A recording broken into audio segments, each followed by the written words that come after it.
अस्सलाम वालेकुम नाज़रीन। जैसा कि आप सबको पता है कि एक जोड़ा कराची से चाइना बॉर्डर तक पैदल सफ़र उन्होंने शुरू किया है और आज जो है वो दोनों अल्हम्दुलिल्लाह मुस्लिम बाग सही सलामत पहुंच चुके हैं। इस सारे सफ़र के हवाले से इनसे बात करेंगे, इनसे पूछेंगे कि इस सफ़र का जज्बा कैसे आया और इस सफ़र के दौरान उन्हें कौन सी मुश्किलात का सामना करना पड़ा और कौन सी नई नई चीज़ें सीखने को इनको मिली। तो सर, सबसे पहले तो अपना नाम बताइएगा। मेरा नाम मोहम्मद रेहान। और आपके साथ जो मिसेस हैं ये मेरी, आपकी मिसेस है, इनका नाम सफिया नाज। ये सफ़र शुरू करने का जो जज्बा था ये आपने कैसे पैदा हुआ?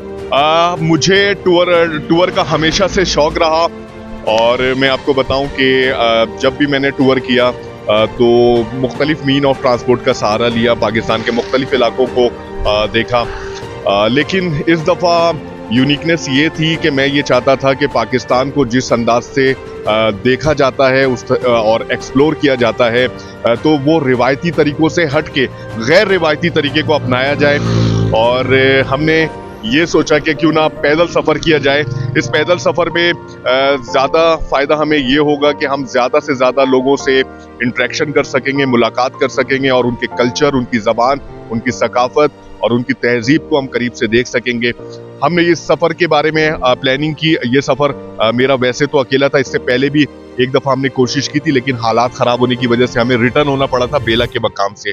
तकरीबन 210 किलोमीटर का फासला हमने तय किया था। लेकिन इस दफ़ा मेरा अकेले का इरादा था, लेकिन मिसेस जो हैं हम मेरे साथ मुसलसल इनका ये था कि मुझे भी चलना है इस सफ़र में।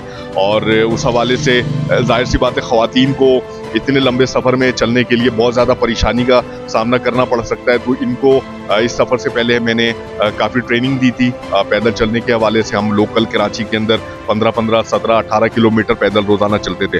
अच्छा, ये हमारा जो सफ़र कराची से चाइना बॉर्डर तक है 2500 किलोमीटर का है और रास्ते में इंशाअल्लाह ताला हम तमाम कौमियत के लोगों, ख़ास तौर पर बलोच कबाइल के जो लोग हैं और बलूचिस्तान के अंदर बलोच कबाइल के जो पश्तून कबाइल के जो लोग हैं बलूचिस्तान के अंदर, उनकी सकाफ़त, कल्चर, उनकी ज़बान, उनकी रिवायात दिखाएंगे और ये दिखाने की कोशिश करेंगे कि जो जनरल परसेप्शन इस शहर से, इस सूबे से बाहर और पूरे मुल्क में और दुनिया में बलोच कबाइल और पश्तून कबाइल के बारे में दुनिया को है वो बिल्कुल ही गलत है।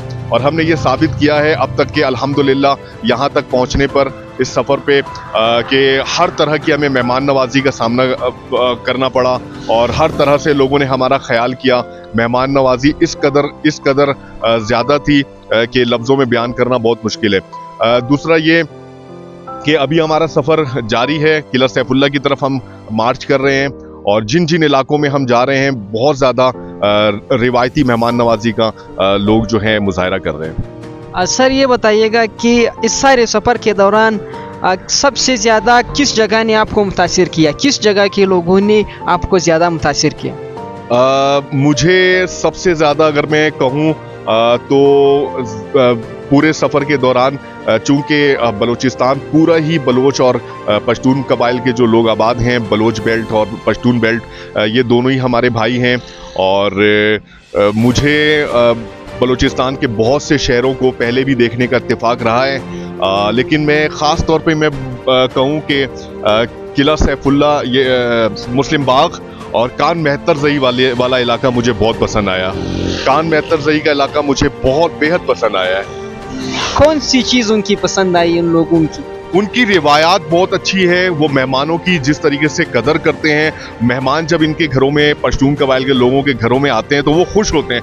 आप यकीन करें, जिन इलाकों में कान मेहतर ज़ई में अशरफ भाई के घर पे हम रुके थे और यहाँ पर जो है क्या नाम है, मुस्लिम बाग पे एहसानुल्लाह काकड़ भाई के पास और शम्सुल्लाह काकड़ भाई के पास जिस तरह की छोटों से लेकर बड़ों तक मेहमान नवाजी की है वो वाकई काबिल तारीफ़ है और ये चीज़ें मुझे बहुत ज़्यादा पसंद आई यहाँ पे। आपका सफ़र अंदाज़न कितने दिनों में जो है वो आप ख़त्म करेंगे चाइना बॉर्डर? ये सफ़र तकरीबन फरवरी का महीना तकरीबन लग जाएगा और चूँकि अभी जो हमने रास्ता लिया है यहाँ से किला सैफुल्लाह का, ज़ोब का और फिर उसके बाद इंशाअल्लाह ताला डेरा इस्माइल खान, करक, कोहाट और पिशावर से चारसद्दा, और उसके बाद इंशाल्लाह ताला KKH हम स्टार्ट करेंगे। KKH का पूरा तकरीबन 850 किलोमीटर का फासला बनता है, तो ये तकरीबन फरवरी और मार्च भी लग सकता है। हमें सफ़र के हवाले से इस वक्त कोई ख़ास जल्दी नहीं है। मैं आपको यहाँ पर ये चीज़ क्लियर कर दूँ, हमारी पूरी कोशिश है कि अगर हम सफ़र में निकले हैं तो ज़्यादा से ज़्यादा मकामी लोगों से मुलाकात करें, उनसे बातचीत करें और यहाँ के कल्चर को समझने की कोशिश करें। रोज़ाना हम लोग 20, 22, 25 किलोमीटर, 28 किलोमीटर और इतना किलोमीटर हम डिस्टेंस तय कर रहे हैं जहाँ पर हम रात से पहले किसी महफूज मकाम पर पहुँच सके, क्योंकि रात के हवाले से मैं बताऊं, मैं फैमिली के साथ भी हूं और एक ऐसे मकाम पर पहुंच जाना अंधेरा होने से पहले ज़रूरी है जहां पर यहाँ के मौसम की सख्ती से भी निपटा जा सके, क्योंकि मौसम आप समझ सकते हैं कि यहाँ पर कितना ठंडा है। और सर यहाँ का मौसम भी तो जो है वो कराची की निस्बत ज़्यादा ठंडा है, तो आपको ये पता था इस बारे में, आप तैयारी करके निकले थे कि इस तरह के मौसम से जो है वो सामना हो सकता है? जी बिल्कुल, हमने फुल्ली प्लान किया हुआ है। सफ़र के हवाले से गर्म कपड़े रखे हुए हैं, ज़रूरियात की सफ़र के दौरान आने वाली बहुत सी चीज़ें हमने रखी हुई हैं, और मौसम ठंडा इस वजह से इंतखाब किया हमने क्योंकि पैदल चलने में आपको पता है एनर्जी ज़्यादा लगती है, और ठंडे मौसम में पैदल चलने में दिन के औकात में थोड़ी सी सहूलत होगी। सिर्फ ये होगा कि रात के औकात में थोड़ी परेशानी होगी, लेकिन कोशिश पूरी हो रही है हमारी इस सफ़र के दौरान कि अंधेरा होने से पहले और रात में एक अच्छे शेल्टर का इंतज़ाम कर लिया जाए, ताकि वहाँ पर जाकर थोड़ा रेस्ट भी किया जा सके और अगले दिन के लिए तैयारी की जा सके। इस पैदल चलने का जो सफ़र है आपका, इसका बाकायदा आपने कोई ट्रेनिंग हासिल की है, तरबियत ली? नहीं, मैं आपको बताऊं, फिटनेस का मुझे हमेशा से शौक़ रहा है और मैं जिम से भी मैं बहुत ज़्यादा मुंसलिक रहा हूँ। इस सफ़र के आगाज़ से पहले 104 किलो मेरा वेट था, और इस सफ़र को आगाज़ जब हमने किया है तो मेरा वेट 97 kg था और मिसिस का वेट 70 kg था, और अभी तक हमने अपना वेट नहीं किया कि वेट कितना कम हुआ है। अगर मेरी पुरानी वीडियोस देखेंगे और अभी की वीडियोस देखेंगे तो उसके अंदर वाज़ेह फ़र्क है।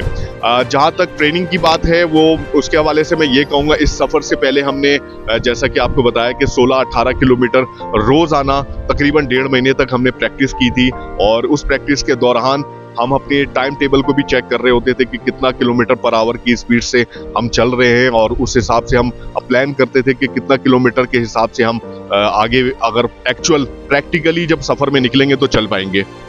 तो आपका जो आप चैनल है आपका, वो बताइएगा हमारे नाज़रीन को, ताकि वो भी सर्च करें और आपको देख सके। जी गाइस, हमारा जो चैनल है वो यूट्यूब और टिकटॉक पे रेहान दी ट्रैवलर के नाम से है, और चैनल को सब्सक्राइब ज़रूर कीजिएगा, बेल आइकॉन ज़रूर प्रेस कीजिएगा, और कमेंट्स करके ज़रूर बताइएगा कि इस वक्त इस रिवायती पगड़ी में मैं लग कैसा रहा हूँ। आपकी मिसेस कुछ कहना चाहेंगे इस सफ़र के बारे में, इस शहर के बारे में आप क्या कहना चाहेंगे? यहाँ के लोग बहुत अच्छे हैं और सफ़र माशाल्लाह बहुत अच्छा गुजर रहा है, और क्या कहते हैं, एरिया बहुत अच्छा है सारा, जितना भी जब से हम बलूचिस्तान में एंटर हुए ना, मतलब खूबसूरत बहुत है। आप इस बात से सहमत है कि ये जो फैसला आपने किया है सफ़र का अपने हस्बैंड के साथ, वो सही फैसला था? जी सही था। सही था। बहुत शुक्रिया सर आप दोनों का हमें वक्त देने का। अल्लाह करे कि आपका सफ़र जो है वो बिल्कुल महफूज हो, और आप अपने जो आपका टारगेट है उस पर आप बिल्कुल बर वक्त और महफूज तरीके से और देखने वाले तमाम नाजरीन से गुजारिश है कि हमारे सफ़र के हवाले से दुआ ज़रूर कीजिएगा, और पाकिस्तान का एक पॉजिटिव फेस हम अपने इस सफ़र के दौरान पेश करने की हकीर सी कोशिश कर रहे हैं कि हमारे पाकिस्तान में जितने भी कबाइल के, जितने भी कौमियत के लोग हैं, पुरअमन हैं, प्यार करने वाले हैं और इंतहाई मेहमान नवाज हैं। मुस्लिम बाग शहीद उस्मान लाला का ये इलाका, और पार्टी के जो लोगों ने माशाल्लाह से हमारी बहुत ज़्यादा मेहमान नवाजी की है, और हमारे साथ भाई मौजूद हैं। आपका क्या नाम है? जाहिद खान भाई हैं। इनका मैं बेहद शुक्रिया अदा करूंगा, और जिस तरह के मकामी तौर पर इनकी पार्टी मुस्लिम बाग के अंदर और दीगर इलाकों में खिदमात कर रही है, तो इनकी खिदमात को खराज तहसीन में पेश करना चाहूँगा। जज़ाकल्लाह।